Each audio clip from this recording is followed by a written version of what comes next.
उसे देखने चली आई। कहाँ है वो वो तो वहाँ पे पलने में सो रहा है। अच्छा, पूतना गई और भगवान कृष्ण को खिलाने लगी। उठा लिया, गोद में ले लिया। देखिए, आप लोगों ने बात सुनी होगी कि प्रकाश के अभाव में, माने अंधकार में, रस्सी पड़ी हुई है। अपन ने उसको सर्प समझ लिया, उससे दूर चले गए। उसमें तो हानि कम है, लेकिन अपन ने प्रकाश के अभाव में सर्प को ही रस्सी समझ के उठा लिया, तो उसमें हानि है। ऐसे ही पूतना ने भी भगवान कृष्ण को यानी सर्प को रस्सी समझ के उठा लिया। काल को उठा लिया तो बगल में ही थी गौशाला। बगल में ले गई तो विबोध्यतां बालक मारिताग्रहं चराचरात्मा सनिमील्यते क्षण अनन्तमारोपदयङ्कमन्तकं यथोरङ्गं सुप्तमबुद्धिरञ्जुधि।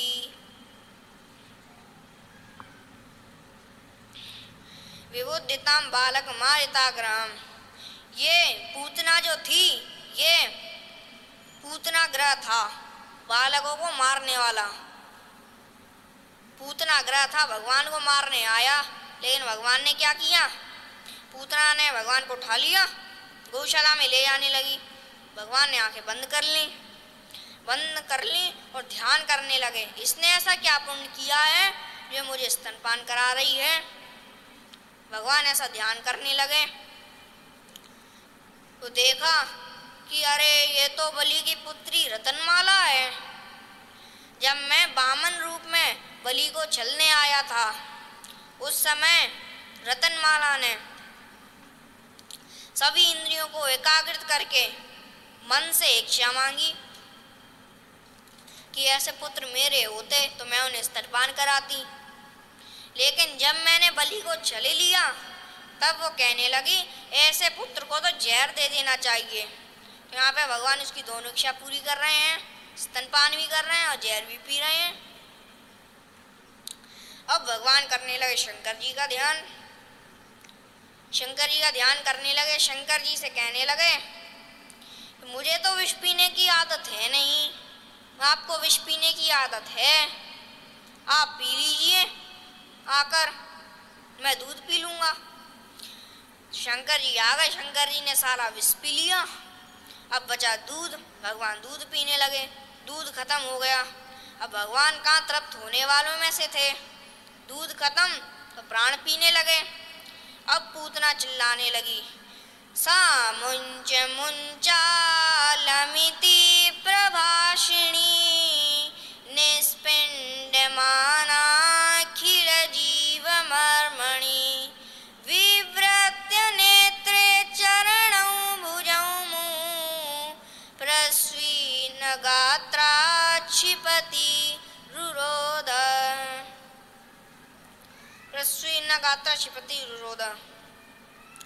पूतना कहने लगी, छोड़ बालक छोड़।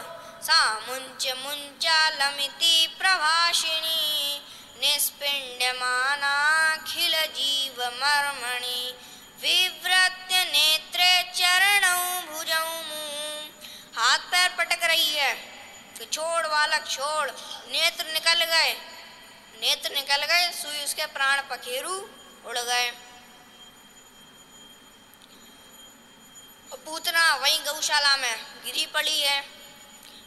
भगवान उसके बच्चे स्थल पर लेट के, छोटे से थे ही, लेट के हाथ पैर चला रहे हैं। गोपियों ने देखा ये क्या, ये तो पूतना है। भगवान कृष्ण को देखा उसके बच्चे स्थल पर, दौड़ के गई, सीढ़ी ली, पूतना के शरीर से लगाई सीढ़ी, चढ़ गई ऊपर और बच्चे स्थल पे से भगवान को लिया, सीढ़ियों से नीचे आई और लाके यशोदा मैया को दे दिया। यशोदा मैया ने भगवान कृष्ण को लिया और ले जाके गौमूत्र से स्नान करवाया। गौमूत्रेण स्नापयित्वा पुनर्गोरजसार्वकं रक्षां चक्रुश्च सकृता द्वादशांगेषु नामभिः। गौमूत्र से स्नान करवाया और गौमूत्र पिलाया भगवान को। गौमूत्रेण स्नापयित्वा पुनर्गोरजसार्वकं, और गाय की रज पूरे शरीर पर लगाई और फिर गाय का गोबर 12 अंगों पर लगाया। जिन 12 अंगों पर वैष्णव जन तिलक लगाते हैं उन 12 अंगों पर गाय का गोबर लगाया।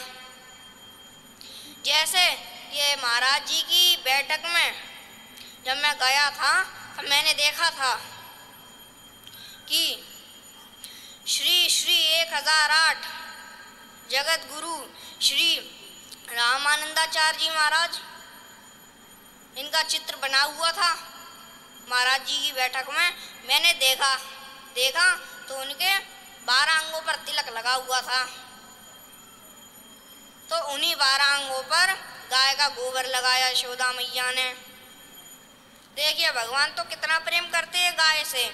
बालापन से जुड़ गए, 5-6 दिन के हैं तभी जुड़ गए, बालापन से ही इतना प्रेम करते हैं भगवान गाय से। और संतवाणी सुनिए। आगे गाय पाछे गाय, इत गाय उत गाय, गोविंद को गायन में बस वो ही भावे।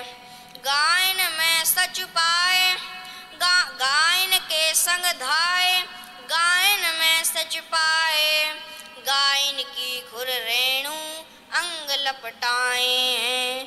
गायन सो ब्रज छायो, वैकुंठ विश्रायो, गायन के हेतु कर गिरि ले उठायो है।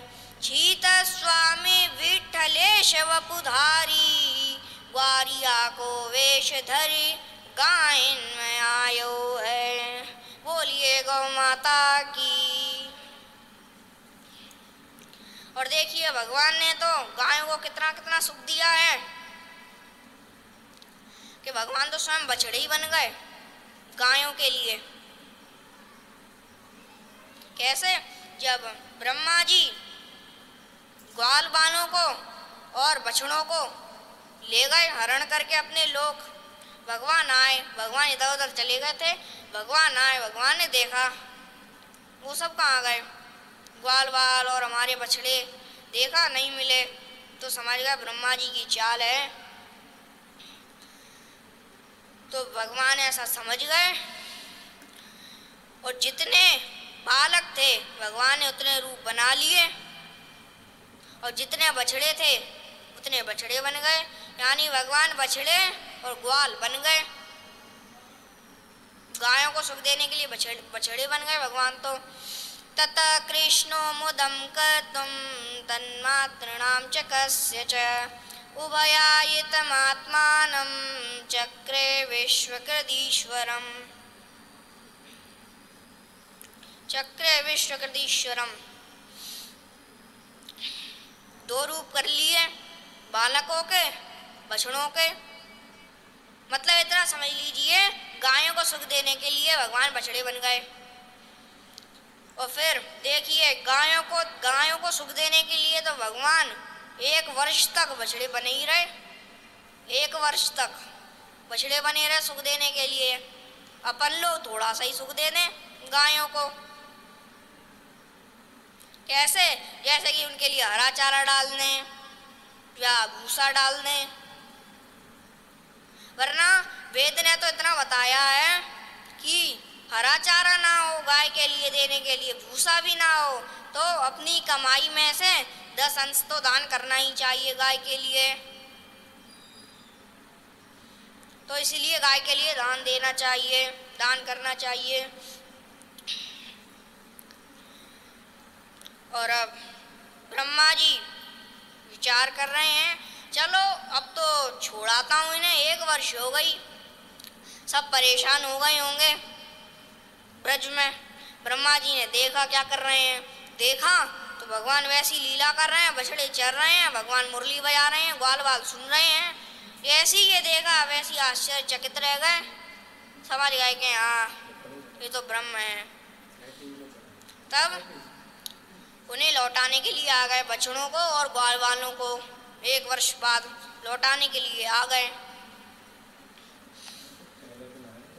और भगवान से प्रार्थना कर रहे हैं ब्रह्मा जी, क्या श्रेयश्रुतिं भक्ति मुदस्यते विभो क्लिश्यन्ति ये केवलबोधलब्ध्वये तेषामसौ क्लेशलये वशिष्यते नान्यद्यथा स्थूलतुषावघातिनाम्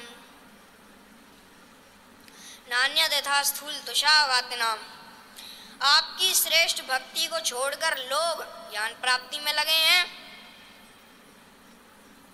भक्ति करें और ज्ञान प्राप्ति करते रहें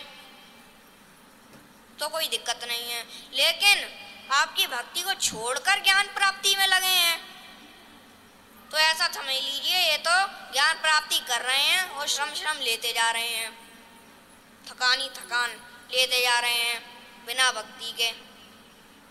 जैसे धान है, धान को कूटेंगे उसमें से चावल निकलेगा। अब बची भूसी को कूटेंगे उसमें से चावल निकलेगा, अपन को श्रम लगता रहेगा। ऐसे ही बिना भक्ति के ज्ञान भी श्रम देता है। और महाराज पूरे भूमन भावोपि योगिन्स तदर्पिते निज कर्म लब्ध्वया विबुद्धि भक्त्यैव कथोपनीतया प्रपेदिरेन्योच्युतते गतिं पराम। पूरे भूमन भावोपि योगिन्स, भगवान इस युग में पहले भी बहुत से योगी हो चुके हैं जो कि योग कर्मादि के द्वारा आपकी प्राप्ति न कर पाए। तब उनने आपकी कथा सुनी, सुनते आपकी भक्ति प्राप्त करी, भक्ति प्राप्त करके आपको प्राप्त किया। इसका मतलब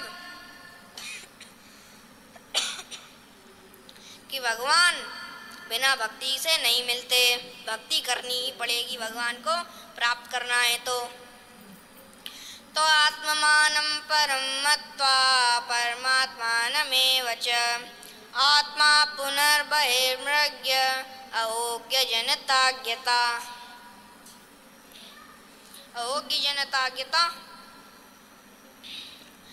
भगवान कितने आश्चर्य की बात है कि आप हैं अपने और ये शरीर आदि हैं पराए, किंतु इन शरीर आदि को उनके रिश्तेदारों को ये अपना मान बैठते हैं, आपको पराया मान बैठते हैं।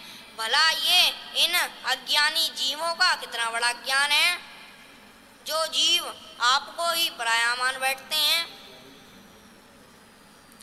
अंतर्भवेनंत भवन्तमेव यतत्यजन्तु मृगयन्ति सन्त असन्तमप्यन्तहिमन्तरेण सन्तं गुणं तं किमयन्ति सन्त। अंतर्भवेनंत भवन्तमेव, लोग आनंद को बाहर खोजते हैं, मिल जाए कहीं आनंद। क्यों खोजते हैं? क्योंकि उन्हें इस बात का ज्ञान नहीं है कि अंदर आनंद सिंधु बैठा हुआ है, इसलिए बाहर खोजते हैं। और जो संत जन हैं उन्हें इस बात का ज्ञान है कि अंदर आनंद सिंधु बैठे हुए हैं, इस बात का ज्ञान है, इसलिए वो अंदर ही अंदर भगवान को खोजते हैं।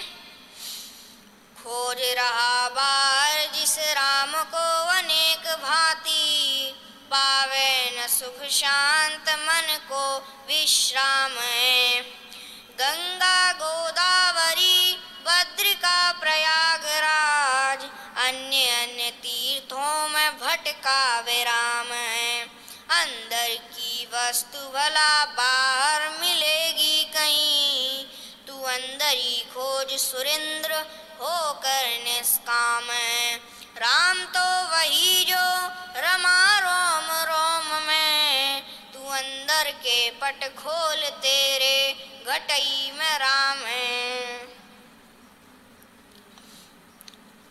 अथापिते देव पदाम्बुजद्वय, प्रसाद लेशानुगृहीत एवहि। जानाति तत्त्वं भगवन्महिन्मो, न चान्य कोऽपि चिरं विचिन्वन। न चान्य कोऽपि चिरं विचिन्वन। जो आपकी चरण शरण ग्रहण कर लेता है, प्रसाद लेशानुग्रहीत एवहि, उसे आपका कृपा प्रसाद प्राप्त हो जाता है। जानाति तत्त्वं भगवन् महिन्मो, उसे आपकी महिमा का ज्ञान हो जाता है। न चान्य कोऽपि चिरं विचिन्वन, और उसका कल्याण हो जाता है। फिर तो ब्रह्मा जी कहने लगे कि अहो भाग्यम अहो भाग्यम नंद गोप ब्रजौकसाम, यन्मित्रं परमानंदम पूर्णं ब्रह्म सनातनम। अहो भाग्य हैं इन गोपों के, और महान भाग्य हैं इन ग्वालों के। क्यों? क्योंकि स्वयं परम पूर्ण परमात्मा भगवान श्री कृष्ण इन्हें मित्र रूप में मिले, इसलिए महान भाग्य है इनके, महान भाग्य है इनके। जानन्त एव जानन्तु किं बहुज्ञानमे प्रभु, मनसो वपुषो वाचो वैभवं तव गोचर। जानन्ते एव जानन्तु किं बहुज्ञानमे प्रभु। महाराज, मैं आपको नहीं जान पाया, और किसी को जानना हो तो जानता रहे, पर मैं तो आपको मन वाणी, मनसो वपुषो वाचो, मन वाणी और शरीर, इन तीनों से नहीं जान पाया आपको। कृष्णमेनमवेहित्व आत्मान अखिलात्मना, जगद्धीताय सोऽप्यत्र देवा भाति मायया।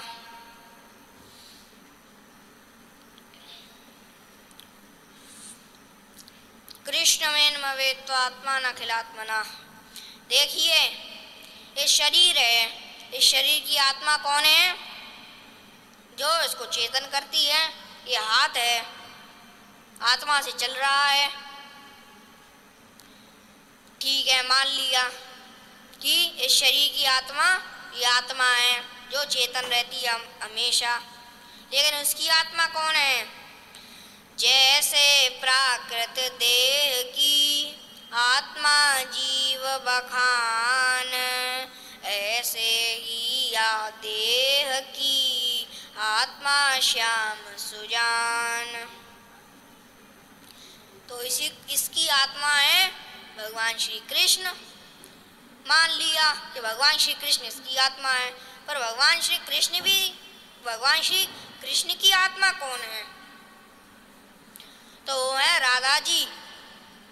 स्कंद पुराण में लिखा हुआ है, आत्मा तु राधिका तस्य तयैव रमणा दसौ, आत्मा राम तया प्राज्ञै प्रोच्यते गूढ़वेदिभिः। तो भगवान कृष्ण की आत्मा है राधा जी। समाश्रिता ये पद पल्लव प्लवम, महत्पदं पुण्य यशो मुरारे, भवाम्बुधिर्वत्स पदं परं पदं, पदं पदं यद्विपदां न तेषां, पदं पदं यद्विपदां न तेषां। जो आपकी चरण शरण ग्रहण कर लेता है, उसके लिए तो ये भवसागर बछड़े के खुर के गड्ढे के समान है। कितना आसान है बछड़े के खुर के गड्ढे को नापना। भवसागर उसके लिए ऐसा हो जाता है आपकी चरण शरण ग्रहण करने से। और हाँ, आपकी चरण शरण तो ग्रहण करा है, साथ में अगर अपने गुरु की भी चरण शरण ग्रहण करा हुआ है तो जैसे कहते हैं ना कि गुरु पार लगा देते हैं नाव से, भवसागर से अपन को नाव में बिठाकर, उसे नाव की जरूरत ही नहीं पड़ेगी और कहे कि नाव नहीं है पर तैर के तो जा सकते हैं। उसके लिए तो पानी भी सूख जाता है, जिसने भगवान श्री कृष्ण के और अपने गुरु की चरण शरण ग्रहण कर रखी है, भवसागर सूख ही जाता है। तो भवसागर अब सूख गया है, फिकर नहीं है तरनन की, मोहे लागी लगन गुरु चरणन की।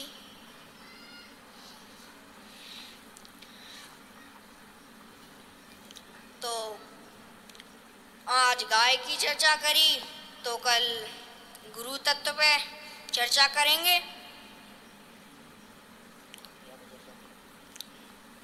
तो अभी कालिया पर चर्चा करते हैं।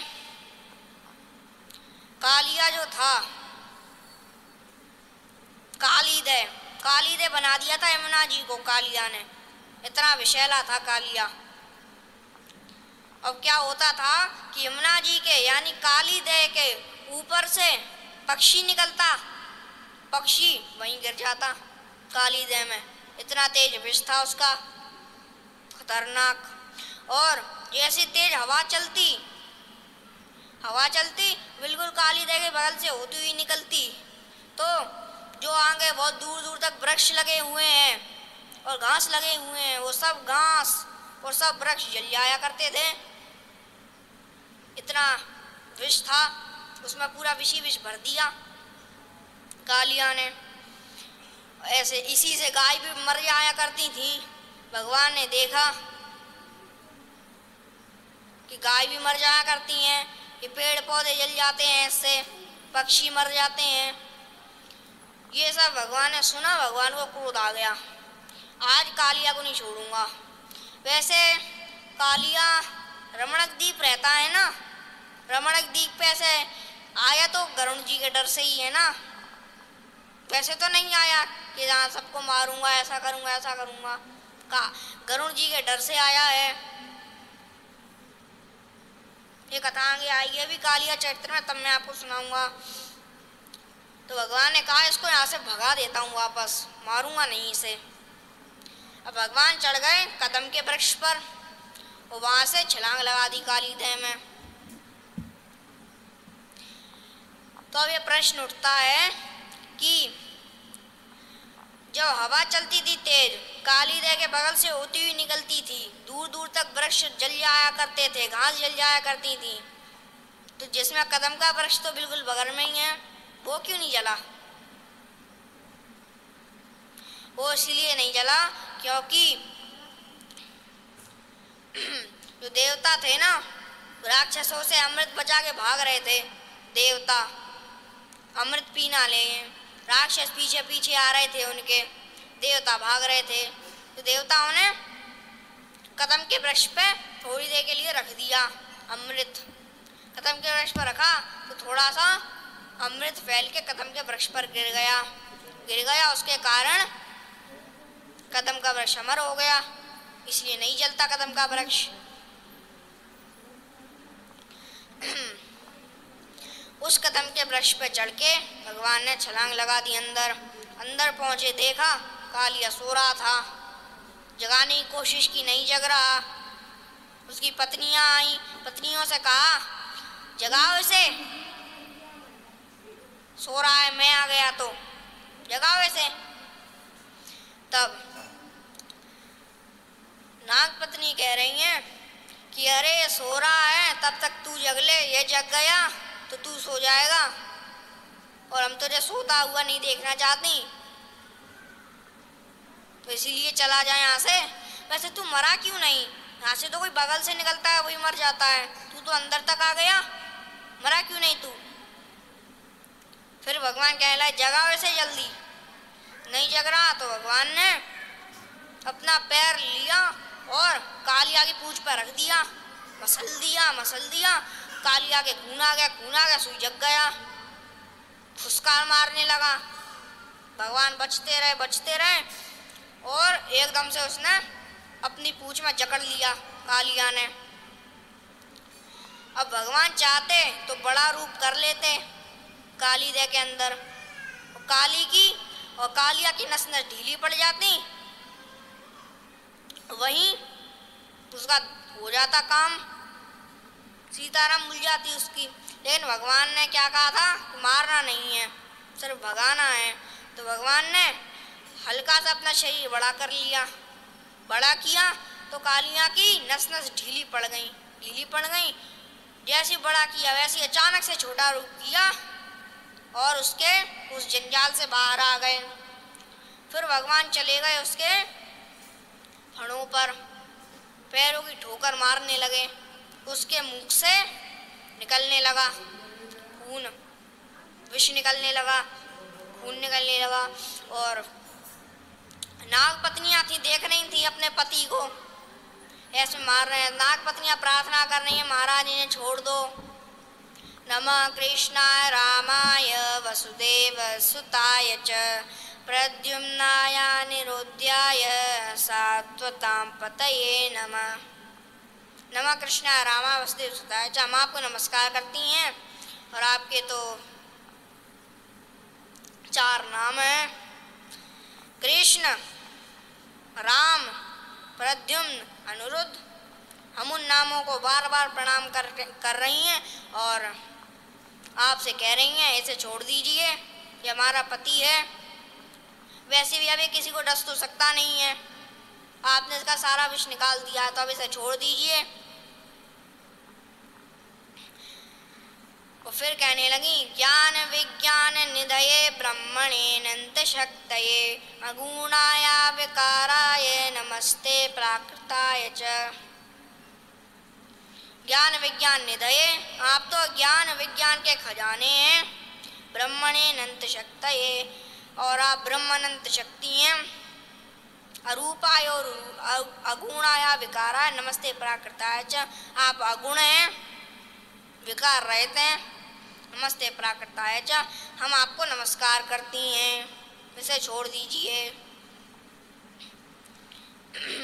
इस तरह प्रार्थना कर रही हैं नाग पत्नी। तो महाराज छोड़ दीजिए, हमारा पति है। तो भगवान कहने लगे कि मैं इसे मार तो रहा नहीं हूँ, मैं तो सिर्फ इससे ये कहना चाहता हूँ कि तू यहाँ से भाग जा, यहाँ से चला जा, जहाँ से आया था वहीं।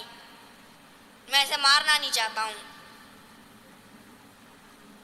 तब कालिया कहने लगा कि महाराज भवान का एक बात बताइए कि भवान कारणम तत्र सर्वज्ञो जगदीश्वर अनुग्रहम निग्रहम वा मन्यसे तद्विदेन। ये बात बताइए कि सबके कारण आप हैं, आपका कोई कारण नहीं है, तो आपने ही मुझे बनाया और आपने ही मेरा विष बनाया, तो इसमें मेरी क्या गलती है जब मैं इसे इस्तेमाल कर रहा हूँ? तो आपने बनाया क्यों फिर विष? आप ही बताइए ना, इसमें मेरी क्या गलती है? और हाँ, आपको कृपा करनी हो तो कृपा करिए और कृपा नहीं करनी हो तो मत कीजिए। भगवान कहने लगे, मैं तेरे से कुछ नहीं कह रहा, न तेरे पर कृपा कर रहा, न तेरे से कुछ कह रहा। मैं तेरे से सिर्फ इतना कहना चाहता हूँ कि तू जहाँ से आया था वहीं चला जा। तो महाराज मैं चाहता ना तो यहाँ पे आता ही नहीं। तो क्या है ना, ये समस्या है। समस्या बोलो, क्या समस्या है? तो बताने लगे, महाराज मैं आया हूँ रमणक द्वीप से। वहाँ पे क्या होता था कि गरुण जी आ जाते, कभी भी किसी भी सर को उठा ले जाते, चीर फाड़ कर देते और कभी वहीं खा जाते या कभी संग ले जाते, ऐसा करते थे। तुम्हारा पूरा रमणक द्वीप भयभीत रहता था। तो एक दिन हमने गरुण जी के साथ मीटिंग करी, उनसे कहा कि देखिए गरुड़ जी, हम आपके लिए एक सर्प भेज दिया करेंगे लाइन बाय लाइन, और आप कभी भी किसी को आके मत खाया करिए। पूरा रमणक का आपकी वजह से भयभीत रहता है कि जाने किसको खा जाएं अब। ठीक है, नियम रख लिया नियम रख लिया। और एक सर्प आ जाता, गरुड़ जी उसे खा जाते और चले जाते। खाते गए, ऐसे ही आ गया कालिया का नंबर। कालिया का नंबर आया तो कालिया ने मना कर दिया, क्यों, तुम हमें क्यों खाओगे? नहीं, मैं नहीं जा रहा, मैं नहीं जाना चाहता भगवान के पास, मैं तो यहीं रहूँगा, तुम नहीं खा सकते मुझे। तो गरुड़ जी को क्रोध आ गया, उन्होंने मेरे में एक थपेड़ा दे दिया। मैं वहाँ से भागने लगा तो मैंने सुना कि सौभरी ऋषि का श्राप है गरुड़ जी को कि तुम नहीं आ सकते वृंदावन में। और श्राप कैसे लगा कि गरुड़ जी मछलियों को खा रहे थे, यमुना जी की मछलियों को खा रहे थे, और यमुना जी में तपस्या तो करते ही हैं सौभरी ऋषि कहने लगे गरुड़ जी से, अरे इन्हें मत खाओ, ये तुम्हारा भोजन तो है नहीं, इन्हें खा रहे हो, मत खाओ, इन्हें छोड़ दो। नहीं माने गरुड़ जी, तो श्राप दे दिया, जाओ आज से तुम जब भी वृंदावन में आओगे तो तुम्हारी मृत्यु हो जाएगी। इसीलिए गरुड़ जी ये कालिया सुना रहे हैं, तो इसीलिए गरुड़ जी वृंदावन में नहीं आते, इसलिए मैं यहाँ पे आ गया। अब मैं दोबारा जाऊँगा फिर मुझे खाएंगे, इसलिए मैं नहीं जा रहा हूँ। तो कहते हैं अच्छा, अब गरुड़ तुम्हारे सिर पर मेरे चरण चिन्ह देखेगा तो तुमसे कुछ नहीं कहेगा, तुम्हें नहीं खाएगा, जाओ रमणक द्वीप। कालिया चला गया अपनी पत्नियों सहित रमणक द्वीप। इस तरह भगवान ने कालिया के जहर से पूरे वृंदावन को मुक्त किया। उवाह कृष्णो भगवान श्रीरामानं पराजित वृषभं भद्रसेनस्तु प्रलम्बो रोहिणी सुतम्। उवाह कृष्णो भगवान श्रीरामानं पराजित। अब आता है प्रलंबासुर। तो उवाह कृष्णो भगवान श्रीदामा ऐसे मित्र थे भगवान कृष्ण के। तो ये मित्र, एक तरफ थी भगवान कृष्ण की टीम, एक तरफ थी बलराम जी की टीम। अब खेल ऐसा खेल रहे थे कि जिसकी टीम हारी वो जीतने वाली टीम को अपनी पीठ पे लाद के ले जाएगी और एक स्थान बना दिया, यहाँ तक छोड़ देगी लाके। ठीक है, इतने में ही आ गया प्रलंबासुर। प्रलंबासुर आ गया, प्रलंबासुर बालक के रूप में आ गया खेलने के लिए, खेलने लगा। अब बलराम जी की टीम हार गई, बलराम जी की टीम जीत गई, भगवान कृष्ण की टीम हार गई। तो भगवान श्री कृष्ण की टीम बलराम जी की टीम को उठा रही है अपनी पीठ पे। प्रलंबासुर ने कहा मैं तो बलराम को उठाऊंगा। बलराम जी को उठा लिया, जाने लगे तो सभी ने तो उस स्थान पर लाके छोड़ दिया। इन प्रलंबासुर स्थान से आगे ले गया, लेता गया, चला गया। अब कहने लगे अरे इसे तो हमने नियम भी बता दिया, सब बता दिया, लेकिन फिर भी ये रुका ही नहीं, जरूर ये कोई राक्षस है, मुझे मारना चाहता है। तो वहीं बलराम जी ने मुक्का बनाया और उसके सिर में जमा दिया, वहीं प्रलंबासुर मर गया।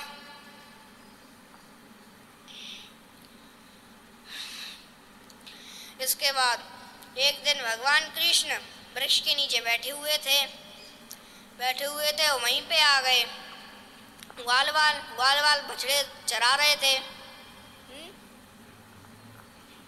ग्वाल गाय चरा रहे थे। तो ग्वाल चराते थोड़ा आगे चले गए।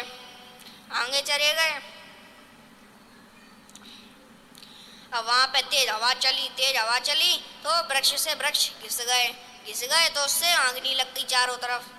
भगवान को पुकारने लगे बचाओ बचाओ। कृष्ण कृष्ण महावीर हे रामामित विक्रम। दावाग्निना दह्यमाना प्रपन्नास्त्रातुमर्हत। प्रपन्नास्त्रातुमर्हत। वो कहने लगे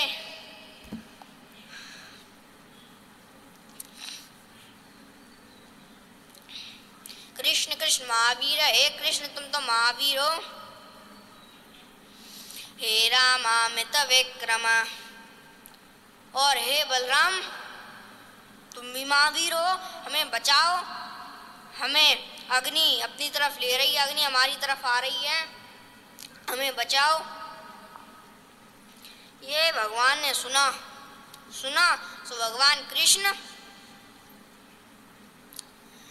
आए और पीत्वा मुखेन तान कृच्छात योगाधीशो व्यमोचयत। भगवान कृष्ण आए और आके अग्निपान किया, सबको बचा लिया। योगाधीशो व्यमोचयत, योगाधीश भगवान ने सबको बचा लिया। गोपीनां परमानंद आसीद गोविंद दर्शने। क्षणं युगशतमिव याशाम्येन विना भवत्। याशाम्येन विना भवत्।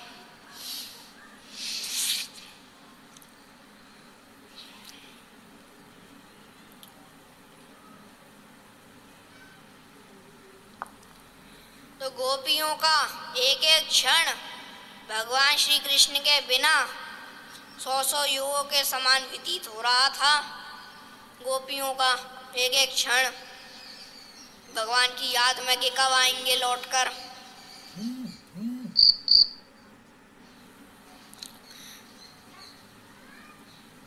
युगों के समान व्यतीत हो रहा था।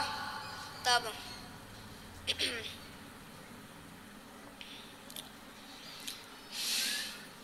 गोपियां भगवान का स्मरण करने लगी और कहने लगी, ठीक है।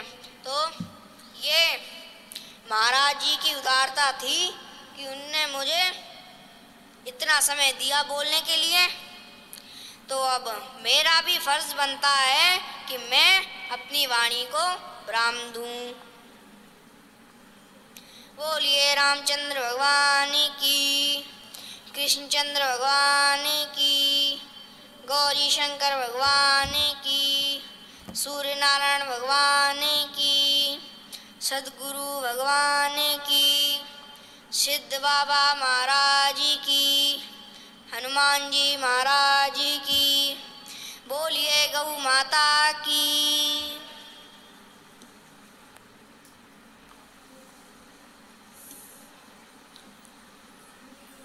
सियाव रामचंद्र महाराज की जय। पवन सुत हनुमान की जय। परम दयालु श्री हनुमंत लाल महाराज जी का पावन सुजश 11 हनुमान चालीसे के पाठ हमारे गौ सेवा मिशन के पावन सत्संग पीठ पर हर रोज की तरह हमारे राणा दंपति ने किया। अभी अभी हमारे बाल व्यास श्री शांतनु शर्मा जी अपनी दिव्य वाणी से कोकलकंठ से भगवान श्री गोविंद की बाल लीला गोचारण लीला का श्रवण करा रहे थे। किसी फल वाले वृक्ष को ही फल लगता है, बोए पेड़ बबूल के आम कहाँ से हुए। हमारे पूर्वजों का, गुरुजनों का जब कृपा करुणा आशीर्वाद होता है तो फिर कुछ भी असंभव नहीं है। जाकी कृपा पंगु गिरी रंगे, रंक चले श्री छत्र चढ़ाई, शरण कमल बंदो हरि राई। गुरुजन व भगवान जीव को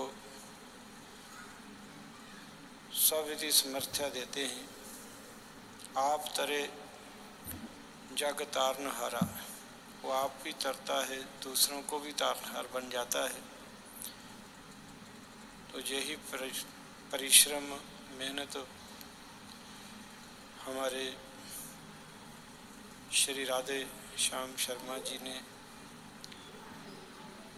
अपने कुल दीपक कुल वंशज शांतनु बिहारी जी को भगवान की कथा अमृत पान करवाने का के योग्य किया है। योग्यता गुरुजन महापुरुष माता पिता देते हैं। हीरा अगर